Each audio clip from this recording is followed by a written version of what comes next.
hapa Dar es Salaam na maeneo mengine, tumesema wanachama wetu waje mahakamani kama sheria inavyosema. Hiyo ni sheria, sio discretion ya Bwana Chalamila.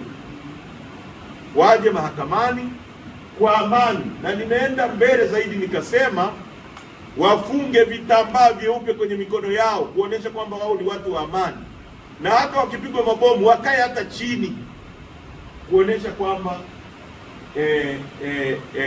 wanafanya hivyo kwa amani, na nyie muwepo kuwe expose mambo wanayotaka kufanyika.